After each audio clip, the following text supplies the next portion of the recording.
ఇవాళ మన కాన్స్టిట్యున్సీలో రాజు గారు మన ఎమ్మెల్యే గారి కోరిక మీదకి ఇక్కడ రావడం జరిగింది. ముఖ్యంగా క్యాంప్ ఆఫీస్ ఓపెన్ చేయటం, అదేవిధంగా ప్రభుత్వం అధికారంలోకి వచ్చిన తర్వాత 4 సబ్స్టేషన్స్ ఓపెన్ చేసుకుంటున్నాం. అది కాకుండా ఇక్కడ కరెంట్ సమస్యలు ఎక్కువ ఉన్నాయంటే 3 సబ్స్టేషన్లు ఇవ్వడం జరిగిందనమాట. అవి కూడా వాళ్ళు శంకుస్థాపన చేస్తూ ఉన్నాం. ఈ జిల్లాకు సంబంధించి ఏదున్నా సరే ఈ ప్రభుత్వం అభివృద్ధి ధ్యేయంగా పనిచేస్తుంది. కరెంట్ సంబంధించి ఏ సమస్యలు ఉన్నా సరే తప్పకుండా మా డిపార్ట్మెంటు అందరూ కూడా ఖచ్చితంగా పనిచేసిద్దని చెప్తా ఉన్నాం. ముఖ్యంగా రాజుగారి మధ్యకాలంలో ఎమ్మెల్యే గారు ముఖ్యమంత్రిని కలిసి ఈ ప్రాంతంలో కూడా సోలార్ విండ్ కనుక ఇక్కడ కనుక వస్తే అభివృద్ధి చెందుతుంది, ఈ ప్రాంతంలో ఉద్యోగాలు వస్తాయని చెప్పడం జరిగిందనమాట.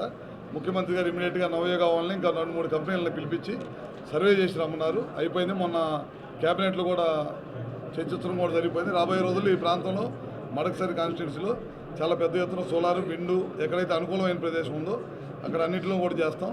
అది కాకుండా ప్రతి కాన్స్టిట్యున్సీలో కూడా ఇళ్లపైన విద్యుత్ తోటి కరెంటు పెట్టుకోమని చెప్పి చాలామందికి చెప్తా ఉన్నాం. సూర్య గారు అని చెప్పి మనం స్టేట్ గవర్నమెంట్ సెంట్రల్ గవర్నమెంట్ కలిపి చేస్తూ ఉన్నాం. ప్రతి కాన్స్టిట్యున్సీలో కూడా 10,000 కనెక్షన్లు ఇవ్వడం జరిగింది. మన రాష్ట్రానికి కేంద్రం సహకారాలతోటి దాదాపు 20 లక్షల కనెక్షన్లు ఇచ్చారు. ప్రతి కాన్స్టిట్యున్సీకి కూడా 10,000 కనెక్షన్స్ పెట్టాలని కోరుకుంటా ఉన్నాం.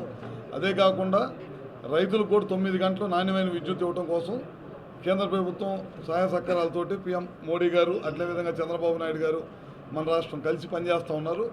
సో ఎక్కడైతే సబ్స్టేషన్స్ ఉన్నాయో అక్కడే మనం సోలార్ ప్లాంట్లు పెట్టి రైతులకు ఇబ్బంది లేకుండా ఉండటం కోసం పగలపూట 9 అవర్స్ కరెంట్ ఇవ్వాలని నిర్ణయించాం. టెండర్లు కూడా పిలిచాం. అవి కూడా సబ్స్టేషన్స్ దగ్గరే మనం సోలార్ ప్లాంట్లు పెట్టి కరెంట్ ఇచ్చి రైతులకు కరెంటు 9 గంటలు ఇస్తాం అనమాట. ఇవన్నీ కూడా రాబోయే 5 సంవత్సరాల్లో చేస్తూ ఉన్నాం. మీ అందరూ తెలియదు కాదు, గడిచిన 5 సంవత్సరాలు సోలార్ ప్లాంట్లు ఎవరైతే పెడతా ఉన్నారో వాళ్ళందరూ కూడా ఈ రాష్ట్రం నుంచి తరివేసిన సంగతి మనందరికీ తెలిసిందే. అందుకే మన రాష్ట్రం ఈ రెన్యూబుల్ ఎనర్జీలో వెనకబడిపోయింది. మళ్ళీ ఇప్పుడు ముఖ్యమంత్రి చంద్రబాబు నాయుడు గారు వచ్చిన తర్వాత దీని మీద ప్రత్యేకమైన దృష్టి పెట్టి రాయలసీమ ప్రాంతం ఈ దేశంలోనే అనుకూలమైన ప్రదేశం, తప్పకుండా ఈ ప్రాంతం అభివృద్ధి చేయాలనే ఉద్దేశంతో సోలార్ కానీ పిఎస్పీ కానీ విండ్ కానీ అన్నీ కూడా ఈ ప్రాంతానికి తీసుకురావడం జరుగుతుంది. రాబోయే రోజుల్లో ఈ ప్రాంతం మరింతగా అభివృద్ధి చెందింది.